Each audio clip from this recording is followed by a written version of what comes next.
পৃথিবীর যে যে প্রান্ত থেকে দেখছেন আপনাদের সবাইকে শুভেচ্ছা এবং অভিনন্দন। বাংলাদেশ সেনাবাহিনীর প্রধান জেনারেল ওয়াকারুজ্জামান সাহেবকে আমি স্যালুট জানাই, ধন্যবাদ জানাই আজকের বিপ্লবী এবং সাহসী বক্তব্য রাখার জন্য। আমি বেশ কিছুদিন পর্যন্ত রাজনৈতিক নেতাকর্মী, বাংলাদেশের রাজনৈতিক পরিস্থিতি নিয়ে আমি মন্তব্য করেছি, বক্তব্য দিয়েছি। আমি বলেছিলাম অতিরিক্ত কোনো কিছু করাই কোনো অবস্থাতেই আমাদের জন্য কাম্য নয়। আমাদের দেশের অনৈক্য আমাদের দেশকে ধ্বংস করবে, দেশের মানুষকে ধ্বংস করবে, দেশের রাজনৈতিক পরিস্থিতিকে বিপন্ন করবে। আজকের জেনারেল ওয়াকারুজ্জামান সাহেব সাহসী বক্তব্য রেখে রাজনীতিবিদদেরকে, দেশবাসীকে স্পষ্ট সতর্কতা জারি করার মধ্য দিয়ে আগামীর বাংলাদেশ কেমন হবে তার একটা কিন্তু নিদর্শন তিনি উপস্থাপন করেছেন। এখন রাজনীতিবিদরা যদি বুঝতে পারেন, বুঝলে আপনার জন্য কল্যাণ, যদি আপনি বুঝতে না পারেন আপনার জন্য যা হওয়ার তাই হয়ে যাবে। আজকে তিনি বারবার করে বলেছেন এনাফ ইজ এনাফ, এখানেই স্টপ করতে হবে। 7-8 মাস পর্যন্ত তিনি দেখেছেন বাংলাদেশের পরিস্থিতি কি দাঁড়ায়, কি হচ্ছে। আমরা যদি কাদা ছড়াছড়ি করি, আমরা যদি মিলেমিশে না থাকি, আমরা যদি দেশকে ভালোর দিকে নিয়ে যেতে না চাই, তাহলে এই বাংলাদেশের জন্য এমন কিছু করা ঠিক হবে না যেটা করলে ক্ষতির কারণ হবে। তিনি ইশারা ইঙ্গিতে অনেক কিছু বুঝিয়ে দিয়েছেন। আমি বারবার বলেছিলাম আমাদেরকে শান্ত থাকতে হবে, সুষ্ঠু থাকতে হবে। এই দেশের সেনাবাহিনী এখন পর্যন্ত আমাদের কাছে সম্মানের কোনো সন্দেহ নাই।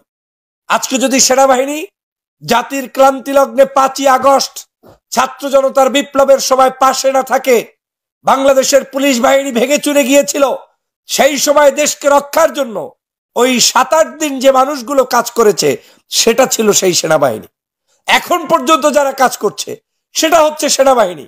সেনাবাহিনী তখন যদি আমাদের ছাত্র জনতার পাশে না দাঁড়াইতেন তাহলে বাংলাদেশের এই 5ই আগস্টের স্বপ্ন বাস্তবায়নই হইতো না। স্বাধীনতা পেয়ে গেলাম, সব কিছু ভুলে যাচ্ছি, যে যার মতো চলছি, একে অপরকে কাদা ছড়াছড়ি করছি, মুক্তিযুদ্ধের ইতিহাস বিকৃত করা শুরু করে দিয়েছি, আওয়ামী লীগের মতো একে অপরকে দোষারোপ করছি। এই যদি হয় আমাদের কাজ, তখন সন্ত্রাস, চাঁদাবাজ, দুষ্ট লোকেরা সমাজের মধ্যে নতুন করে অশান্তি সৃষ্টি করবে, এটাই বাস্তবতা। আমি এই সেনার প্রধানকে, জেনারেল ওয়াকারুজ্জামান সাহেবকে স্পেশালি থ্যাঙ্কস দিতে চাই। আমি অপেক্ষায় ছিলাম আপনার থেকে এরকম একটি কঠিন বার্তার, যেই বার্তা দিলে বাংলাদেশের প্রত্যেকটি মানুষ যেমন আশান্বিত হবে, তেমনি ভাবে বাংলাদেশের সকল দুষ্ট লোকেরা শাস্তি পেয়ে যাবে, ভয় পেয়ে যাবে এবং তারা পালাতে বাধ্য হবে। আমি বলেছিলাম যে আপনার মতো করে, আমার মতো করে বাংলাদেশ সবাই চালাইতে চায় না, সবাই পারে না। সেনাবাহিনী একটা প্রতিষ্ঠান, রাষ্ট্র একটা প্রতিষ্ঠান, রাষ্ট্রের দায়িত্ব রয়েছে, এটা মামু বাড়ির আবদার নয়। যা ইচ্ছে তাই করবেন আর সবকিছু আপনার মতো হয়ে যাবে, এমনটা ভাবার কোনো সুযোগ নেই। সম্ভবত আমি যদি ভুল না করি 1 মাস আগে আমার ভিডিও ছিল, এভাবে মাতলামি চলতে থাকলে বাংলাদেশের সেনা শাসন আসতেও সময় লাগবে না। আজকের সেনাপ্রধানের বক্তব্যে যদি রাজনীতি করেন, যদি বিশ্লেষণ করেন, যদি বুদ্ধিজীবী হন, যদি বোধ বাস্য কিছু থেকে থাকে, তাহলে বুঝতে হবে কোন দিকে যাচ্ছে আগামীর বাংলাদেশ। অতএব এখনো সাবধান হওয়ার সুযোগ, এখনো আপনাকে সেই সুযোগ নিয়ে এগিয়ে যেতে হবে। এই দেশটাকে কোনো 5ই আগস্ট যে সংগঠিত হয়েছে মনে মনে ভাববেন না যে আপনার কোনো একটা কারামতির কারণেই সংগঠিত হয়েছে। আল্লাহ সুযোগ দিয়েছে, কিন্তু there is a big plan. এই প্ল্যানকে আপনার যদি বাংলাদেশের সুষ্ঠু ধারায় বিচরণ করাতে চান, তাহলে সুষ্ঠু ধারায় রাজনীতি করতে হবে, সুষ্ঠু ধারায় দলগুলোকে দেশের জন্য কাজ করতে হবে। কিন্তু যারা এটা পারবে না তারা দেশটাকে ধ্বংস করে দিবে, দেশটাকে শেষ করে দিবে। প্রিয় বন্ধুরা আমার, আমি সে কারণে আজকের সেনাপ্রধান জেনারেল ওয়াকারুজ্জামান সাহেবকে ধন্যবাদ জানাই। ওনার এই বক্তব্যটা আমি 3 থেকে 4 বার শোনার চেষ্টা করেছি। আমি প্রত্যেকটা অক্ষর, শব্দ চয়নগুলো থেকে জানার চেষ্টা করেছি, বোঝার চেষ্টা করেছি কি সে বলতে চায়। তার কথা একটাই, আমাদের কোনো আশা নেই, আমাদের কোনো ভিন্ন পরিকল্পনা নেই। আমরা চাই বাংলাদেশটা আপনাদের মাধ্যমে চলুক, নির্বাচন যথাসময়ে হবে। 18 মাস সময় চেয়েছিলেন, সেই 18 মাসের মধ্যেই নির্বাচন দিতে চায়। বলেছেন ডিসেম্বর কিংবা আকপিচ করে যে কোনো সময়ই হবে। অতএব ওনাদের ক্ষমতার কোনো লোভ নেই। কিন্তু এটা নিয়ে এত কসলাকসলির কি আছে? যারা এগুলো নিয়ে বেশি মরামরি করতেছেন তারা যে দলের ক্ষতি করছেন এটাও আপনি বুঝেন না। নির্বাচন যথাসময়ে হবে, সংস্কার যথাসময়ে হবে, যতটুকু হওয়া দরকার ততটুকুই হবে। অতিরিক্ত যারা করছেন তারা ফান্দে পড়ছেন, এর বিকল্প আর কিছুই নয়। উনি বলছে আমাদের কিন্তু অত ইচ্ছা নাই, আমাদের কিন্তু রাষ্ট্র ক্ষমতায় ভিন্ন কোনো জায়গায় ভিন্ন কিছু করার উদ্দেশ্য তাদের নাই। এটা কিন্তু উনি ইশারা ইঙ্গিতে বুঝাচ্ছেন। কিন্তু পরিস্থিতি যদি এমন হয়, দেশ যদি স্বাধীনতা বিপন্ন হয়, তাহলে সতর্ক করে দিয়েছেন, আঙ্গুল ঝুলিয়ে ঝুলিয়ে সতর্ক করে দিয়েছেন যে আজকের সতর্ক করে দিলাম, এইভাবেই যদি চলতে থাকে তাহলে এনাফ ইজ এনাফ, এখানেই ফুল স্টপ, এখান থেকেই ভিন্ন কিছু চিন্তা এমনও হতে পারে তারা করতে পারে। অতএব যারা যারা রাজনীতিতে 12 দিনের মধ্যে 15 দিনের মধ্যে রাষ্ট্র ক্ষমতায় চলে এসেছেন, চলে আসতে চাচ্ছেন, আসবেন, সবার আগে নিজেকে সংশোধন করুন, সবার আগে আমাকে সংশোধন করুন, সবার আগে রাষ্ট্র নিয়ে চিন্তা করুন, রাষ্ট্রের ভবিষ্যৎ নিয়ে চিন্তা করুন, মানুষকে নিয়ে চিন্তা করুন, মানুষের জীবন নিয়ে চিন্তা করুন। রাজনীতিতে বিশৃঙ্খলা তৈরি করার মধ্য দিয়ে রাজনীতি নয়, রাজনীতিতে বিশৃঙ্খলাকে দমন করে সুষ্ঠু ধারায় দেশ পরিচালনার নামই রাজনীতি। আমি সব সময় বলে আসছি, একটি গোষ্ঠী বাংলাদেশে নৈরাজ্য সৃষ্টি করতে চায়, আর সেই নৈরাজ্যের সাথে আওয়ামী লীগ বাতাস দিতে চায়। আওয়ামী লীগের ষড়যন্ত্র বন্ধ হয়নি। 5ই আগস্ট যে কারণে সংগঠিত হয়েছে, সেই দিকে আমাদেরকে খেয়াল রাখতে হবে। জনগণের অধিকারকে হরণ করেছে ফ্যাসিবাদী শেখ হাসিনা, অবৈধভাবে বাংলার জনগণের অধিকারকে সম্পূর্ণ ধ্বংস করে দিয়ে একক শাসন কায়েম করে এদেশের সবাইকে বিতর্কিত করেছে। মনে রাখবেন, বাংলাদেশে আগামী দিনের এই বাংলাদেশ চালাতে হলে আপনি আমি কি পারবো? এখনই আপনি আমি বলছি, যেই পুলিশের বিরুদ্ধে আমরা স্লোগান তুলেছি, দুর্বল পুলিশ, আওয়ামী লীগের পুলিশ, আমরাই কিন্তু আবার বলছি পুলিশ ছাড়া রাষ্ট্র চলে না। তার মানে আমরা পুলিশের বিরুদ্ধে না, সংস্কার করতে চাই দেশপ্রেমিক মানুষ নিয়ে পুলিশ সাজাতে। কিন্তু পুলিশ ছাড়া যে রাষ্ট্র চলে না এটা তো আর বলার অপেক্ষা রাখে না। পুলিশ ছাড়া যেমন রাষ্ট্র চলে না, সেনাবাহিনী ছাড়া দেশের স্বাধীনতা সার্বভৌমত্ব টিকবে না। কথায় কথায় সেনাবাহিনীর বিরুদ্ধে জনগণকে উস্কে দেওয়ার মানসিকতা পরিহার করতে হবে। শহীদ আজকে যারা হয়েছে তারা এই বাংলাদেশের জন্য শহীদ হয়েছে। এই শহীদি মানুষের দিকে তাকিয়ে দেশের জন্য কাজ করতে হবে। প্রিয় বন্ধুরা আমার, সেনাবাহিনী বাংলাদেশের জাতীয় সম্পদ। আমি সেনাবাহিনীর প্রধানের উপরে শুরু থেকে বক্তব্য দিয়ে বলে এসেছিলাম যে উনি কোন ভাষায় আপনার সহযোগিতা করবে সেটা আপনাকে লেখে লেখে করতে হবে এমনটা না। গত 16 বছর বহু সেনা প্রধান ছিলেন, কেউ তো আমাকে 5ই আগস্ট এসে এরকম আরো বহু কাণ্ড পূর্বেও ঘটাইতে পারতেন, কেউ তো আসেন নাই। কেউ যেহেতু আমার পাশে সাহায্য করতে পারে নাই, যেই লোকটি পেরেছে, যেই লোকটি আয়না ঘর থেকে মানুষগুলোকে বের করে আনতে পেরেছে, যেই লোকটি বাংলাদেশের রাজনৈতিক অঙ্গনে রাজনৈতিক দলগুলোকে রাজনীতির সুযোগ করে দিতে পেরেছে, সেই লোকটাকে অতিরিক্ত চাপাচাপি করার কিছু নেই। আপনি চাপতে গিয়ে আপনিই ক্ষতিগ্রস্ত হবেন। এই সেনাপ্রধান তার দায়িত্ব পালন করা তিনি হয়তো চেয়েছিলেন, আমার যে ধারণা, আমার কাছে মনে হচ্ছে সেনাপ্রধান হয়তো এই গত 8 মাস পর্যন্ত চেয়েছিলেন দেখি শালারা কি করে, সহজ বাংলায় দেখি ওরা কি করে। যারা আজকের বাংলাদেশকে স্বাধীন করেছেন, তিনি চাইনি যে জনগণ যাতে সেনাবাহিনীর উপরে ভুল বোঝে, তিনি চাইনি যে জনগণ যাতে কোনোভাবে না বোঝে যে সেনাবাহিনীর কোনো লোভ লালসা আছে, এইটা তিনি দেখাতে চান নাই। বিধায়ী এই 7-8 মাস পর্যন্ত তারা ধৈর্যের সাথে পথ চলেছে। কিন্তু ধৈর্য তাদেরও দায়িত্ব আছে, আমি তো এটার পক্ষে।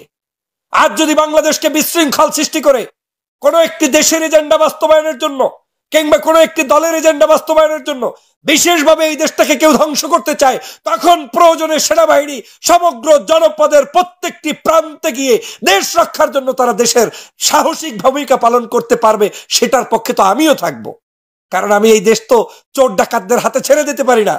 আমি এই দেশ তো কোনো গাঁজাখড়ি মানুষের কাছে ছেড়ে দিতে পারি না। আমি এই দেশকে কোনোভাবে কোনো অগণতান্ত্রিক মানুষের কাছে দিয়ে দিতে পারি না। আমি যা চাবো তাই। এখন চোর একসাথ হয়ে 1000, 2000, 5000 চোর একসাথ হয়ে যদি আমি কুৎসা রটাই, সেই কুৎসা রটানোকে আমি পছন্দ করি না। আমাকে সংশোধন করতে হবে। বাংলাদেশের মানুষের স্পষ্ট এখন থেকে প্রতিজ্ঞাবদ্ধ হয়ে ঐক্য বিনষ্ট হয় এমন কোন কার্যক্রমে আমাদের জড়ানো যাবে না। ঐক্য করতে হবে। সমস্ত রাজনৈতিক দলগুলোর মধ্যে ঐক্য প্রতিষ্ঠা করতে হবে। কেন সেনাবাহিনী প্রধানকে আজকে রাজনৈতিকভাবে এই বক্তব্য আপনাদেরকে দিয়ে প্রমাণ করে দিতে হচ্ছে আপনারা কোন পথে যাবেন? উনি বলেছেন আজকের, পারলে আপনারা প্রত্যেকটা টেলিভিশন থেকে একটু দেখে আসুন, ভালো লাগবে। আমি তার বক্তব্যকে স্যালুট জানাই। এরকম সাহসী বক্তব্যই চেয়েছিলাম যখন চোখের সামনে দেখতেছিলাম 5ই আগস্টে যেই সকল মানুষের ভূমিকা নাই, যারা এই দেশের জন্য রক্ত ঝরাতে পারে নাই, যারা এই দেশের মানুষের কোনো সময় কোনো পরিবর্তনে ভূমিকা পালন করে নাই, সেই সকল মানুষগুলো হঠাৎ করে উঠে এসে জুড়ে বসে রাজনৈতিক অঙ্গনকে কুলুষিত করতেছিল। তখনই আমার সন্দেহ হয়েছিল, তখনই আমি কষ্টে ভরে গিয়েছিল। মনে করেছিলাম যে এখন তাদেরকে একটু ডান্ডার বাড়ি দিয়ে সোজা করা দরকার। আমি বারবার কালকেও বলেছি, দেখেন আমার কথার পরিবর্তন আছে কিনা। কালকেও ফেস দ্য পিপলের টকশোতে আমি বলেছি, 10 জন মানুষকে যদি টানিয়ে রাস্তার উপরে সেনাবাহিনী ঠিক মতো পাছার উপরে দিতে পারে, একটা চোর এই দেশে আর থাকতে পারবে না। তারা আমাদেরকে হয়তো চাচ্ছে না সেই পথে যেতে। আমি জানি তারা গ্লোবালি ইন্টারন্যাশনালি চাচ্ছে সেনাবাহিনীর প্রধান এবং সেনাবাহিনীকে বিতর্কের বাইরে রেখে, আবার তাদের ব্যাপারে তো একটা ন্যারেটিভ তৈরিও করা হয়েছে। বাংলাদেশে যা কিছু করছে সবকিছুতে গিয়ে এন্ডিং করছেন আপনি সেনাপ্রধানকে হিট করে। এটাও আমি ভালোভাবে কোনোদিন নেই, আজও নিব না, ভবিষ্যতেও নিব না। উনি যদি না থাকে, আপনি তো এর চেয়েও বড় মুনাফিক নিয়ে আপনাকে পড়তে হবে। আপনি তাকে খারাপ বলছেন, তিনি খারাপ কোন জায়গা থেকে বলছেন? কারো আত্মীয়, সেই কারণে। কিন্তু ওই আত্মীয় লোকটাই আজকের বাংলাদেশের মানুষের মুক্তির জন্য কথা বলেছে, লড়াই করেছে, আমাদের পাশে থেকেছে। সেই লোকটাই তো আমার সবচেয়ে দেশপ্রেমিক। আর কত মানুষই তো আপনার আপন, আমার আপন, কিন্তু গত 16 বছর আমাদের পাশে দাঁড়ায় নাই। শেখ হাসিনা যখন হাজার হাজার কোটি টাকা লোপাট করেছে, খুন করেছে, গুম করেছে, কেউ আমাদের পাশে দাঁড়ায় নাই। প্রিয় বন্ধুরা আমার, এই সেনাবাহিনী তখন পাশে দাঁড়িয়ে যেই সেনাপ্রধানের নেতৃত্বে করেছে, সেই সেনাপ্রধানের আজকের বক্তব্যকে আমার কাছে মনে হয়েছে 5ই আগস্টের পরে সবচাইতে কঠিন একটি বক্তব্য তিনি দিয়েছেন। আমরা আপনার থেকে এটাই চাই, কায়দা মতো শাস্তি দেন, কায়দা মতো এদেরকে ঝুলান। এদেশ মুগুর না পেলে ঠিক হবে না, এদের শাস্তি না হলে ঠিক হবে না। এদেশে মানুষের উপরে যদি কঠিন ভাবে কেউ কিছু করতে না পারে, তাহলে এই দেশটা মুক্ত হবে না, ঠিক হবে না। প্রিয় বন্ধুরা আমার, আমাদেরকে সেজন্য কাজ করতে হবে এবং আমাদের সবাইকে সেই দিকে এগিয়ে যেতে হবে। প্রিয় ভাইরা, প্রিয় বোনেরা, আপনারা জানেন আজকের বিভিন্ন কৌশলে, আমি আপনাদেরকে আগেও বলেছি, বিভিন্ন গোয়েন্দা সংস্থা বিদেশি, তাদের কাজ হচ্ছে আপনার এমন কিছু মানুষ তৈরি করে, যেই মানুষটা এমন একটা আস্থার জায়গায় চলে যায়, চলে যাওয়ার পরে ওই লোক যা বলবে আপনি তাই খাবেন। কিন্তু কাজ হচ্ছে বিশৃঙ্খলা তৈরি করা। সতর্ক থাকতে হবে, কোন বিশৃঙ্খলায় পা দেয়া যাবে না। নিজের দলকে নিজে সংশোধন করুন, নেতা কর্মীদেরকে ধরিয়ে দিয়ে পুলিশের হাতে সোপর্দ করুন। চোরগুলোকে, ডাকাতগুলোকে, ওই যে বাজার দখল করছে কয়েকদিন আগে, কালকে দেখলাম, আমি নিজে থুথু নিক্ষেপ করি এই সকল রাজনীতিবিদদের গালের উপরে। কত বড় ধৈর্যা! বাংলাদেশে মানুষের জীবনকে, তরমুজকে, ওই যে দুষ্ট লোকটা, ওকে গ্রেপ্তার করুন। তরমুজের উপরে যে বাড়ি মেরে গরিব মানুষের কাছে ট্যাক্স চাইতে গিয়েছিল, ওকে, ও তো বাংলাদেশের কেউ না, ও তো জনগণের চরম শত্রু। কে সেই লাল কাপড় বেঁধে মিছিল করে তারপরে চাঁদা উঠাতে গিয়েছিল, ওকে গ্রেপ্তার করুন, ক্রস ফায়ারে নিয়ে আসুন। এই সকল সন্ত্রাস দিয়ে বাংলাদেশ চলতে পারে না। সেনাপ্রধান সঠিক কথা বলেছে যে আপনারা সতর্ক হয়ে যান। যদি না হন, এই রাজনীতিবিদ আপনি বোঝেন আর না বোঝেন, আমার বোঝা হয়ে গেছে। আমি বহু আগেই বলেছিলাম যে এটা একটা প্ল্যান।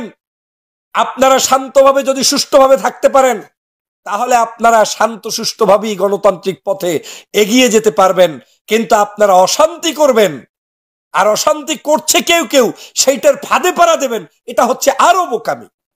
আওয়ামী লীগ তো এটাই চায়, শেখ হাসিনা এইটাই চায় যে আমি তো গেছি, তোরা যাতে কেউ আর আসতে না পারিস। আর এসে বা করবেন কি?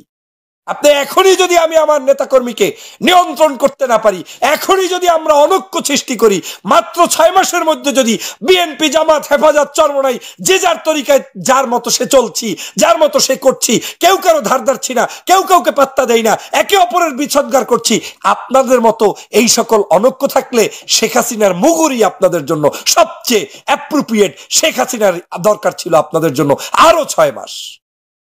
এই দেশের মানুষের শান্তি, মানুষকে রক্ষা করতে হলে ঐক্যের বিকল্প নাই।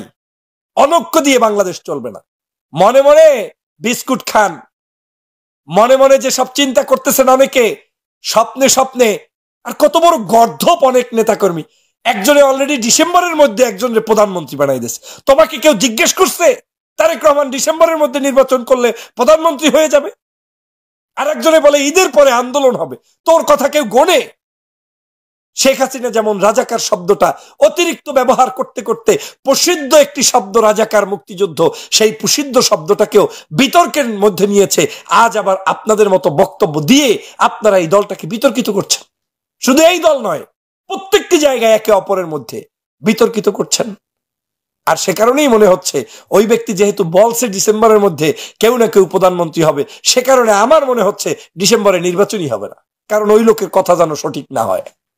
আগ বাড়িয়ে মাস্তানি করতে গিয়ে সব শেষ করে দিচ্ছেন, দেশটাকে শেষ করে দিচ্ছেন, দেশের মানুষকে শেষ করে দিচ্ছেন। ভাবছেন না আপনি কোথায় নিয়ে যাচ্ছেন দেশটা। এটা মগের মুল্লুক নয়, এটা মানুষের সহ অবস্থান চাই। এদেশে সকল ধর্ম মতের পেশার মানুষদেরকে নিয়ে আমরা বাঁচতে চাই। সন্ত্রাস, চাঁদাবাজ, টেন্ডারবাজ, ধর্ষণকারী, হত্যাকারী, নির্যাতনকারী, নিপীড়নকারী সকল জাতির জায়গা থেকে মুক্ত করে এই দেশটাকে আমরা ভালোভাবে চালাতে চাই। আমি সেনাবাহিনী প্রধানকে আগেও ধন্যবাদ জানিয়েছি 5ই আগস্টের জন্য। আজও আপনার এই সাহসী বক্তব্যে ব্যক্তিগতভাবে আমার হৃদয়টা ফুলে ভরপুর হয়ে গেছে। মনে হচ্ছে যে যতই অশান্তি এই দেশ থাকুক না কেন, কেউ না কেউ পিছনে আমাদের ব্যাকআপ দিবি ইনশাআল্লাহ। এই দেশের সেনাবাহিনীকে নিয়েই পথ চলতে হবে। উনি বলেছেন যে অতিরিক্ত আপনারা অনেক জায়গায় আমাকে, বাহিনীকে বিতর্কিত করে লাভটা কি? 30-35 হাজার সৈন্য দিয়ে উনি কি করবে? আপনার সারা বাংলাদেশের রাস্তাঘাট, অলিতে গলিতে আপনাদের অনৈক্যের সুযোগ নিয়ে আজকের এই চোরেরা চুরি করছে, ডাকাতরা ডাকাতি করছে। এই সুযোগটা রাজনীতিবিদরা কেন দিচ্ছেন? বাংলাদেশের রাজনীতিবিদদের এত শক্তি কোত্থেকে চলে আসলো যে একেবারে মাত্র 8 মাসের মধ্যে যা ইচ্ছে তাই পারেন, এটা পারেন, সেটা পারেন। এত বছর কোথায় ছিলেন? অতএব এই দেশপ্রেমিক বাহিনী, সেনা, নৌ, বিমান বাহিনী, তাদেরকে শক্তিশালী যেমন করতে হবে, অন্যায় করলে অন্যায়ের শাস্তি দিতে হবে। সে আমি করলে আমাকেও লটকিয়ে বিচার করতে হবে। সহজ বাক্যের কথা। এই দেশে কোন সন্ত্রাসী, কোন অন্যায় আচরণকারী, জনগণের উপরে জুলুমকারী কোন ব্যক্তি, সে আমি সহ কাউকে স্থান দেওয়ার সুযোগ নেই। বাংলার জনপদকে মুক্তির জন্যই আমরা স্বাধীন করেছি 5 তারিখ। অতএব দেশের রাজনীতি হোক মুক্ত, অতএব দেশের রাজনীতি হোক সুন্দর, এই দেশটা চলুক সুন্দরভাবে, সেটাই আমরা কামনা করি। কিন্তু সেই সুন্দর পথে কারা কারা বাধা দিচ্ছেন তাদেরকে সতর্ক হতে হবে সেনাপ্রধানের আজকের বক্তব্যের মধ্য দিয়ে। আমি কিন্তু স্পষ্ট, আমার কাছে মনে হচ্ছে যে যাই বলেন না কেন, আরো যদি কিছুদিন এইরকম অতিরঞ্জিত কিছু করেন, নিশ্চিত থাকেন নির্বাচন এগুলো সব খালে যাবে, কিচ্ছু লাভ হবে না। আরে আগে তো দেশ বাঁচাতে হবে, মানুষ বাঁচাতে হবে। পরিস্থিতি আপনারা সেই দিকে নিচ্ছেন। পরিস্থিতি আপনার নেতাকর্মী আপনি নিয়ন্ত্রণে রাখুন, আমার নেতাকর্মী আমি নিয়ন্ত্রণে রাখি। 5 তারিখের পর থেকে 8 দিন পর্যন্ত পুলিশ ছাড়া রাষ্ট্রটাকে আমরা যেভাবে পাহারা দিয়ে রেখেছি, সেই রকম পাহারা দিয়ে আমাদেরকে এই দেশটাকে লালন পালন করতে হবে। সবকিছু রিফর্ম হওয়ার পরই আপনি ভালো কিছু চিন্তা করবেন। সারা দেশে আমাদের এখন ইউনিয়ন চেয়ারম্যান দরকার, মেম্বার দরকার, উপজেলা নির্বাচন দরকার, প্রত্যেকটা স্থানীয় নির্বাচন দরকার। স্বার্থবাদী কিছু মানুষ এটাকেও বিতর্ক করছে, লাভ নেই। জনগণ যেটা চায় সেটাই হবে। এই নির্বাচনের মধ্য দিয়ে জনগণের সরকার প্রতিষ্ঠা করতে হবে। মানুষ ভোট দিয়ে দিয়ে তার নির্বাচিত ব্যক্তিগুলোকে বসিয়ে দিয়ে সুন্দরভাবে সেখানে তারা আজকের দেশটাকে গঠন করতে পারবে। অতএব সরকার যে সঠিক যেই সংস্কারগুলো করলে দেশের বৃহত্তর উপকার হবে, আপনার ক্ষতি হইতে পারে, আমার ক্ষতি হইতে পারে, কিন্তু দেশের উপকার হবে। আরে ভাই, সেটাই তো সঠিক রাজনীতি। এত স্বার্থপর কেন? এত নিজের চিন্তা কেন করি আমরা? আমি কি পারবো না পারবো, এই কারণে আমার এটা পছন্দ হয় না, এই সব কথা বললে লাভ নেই।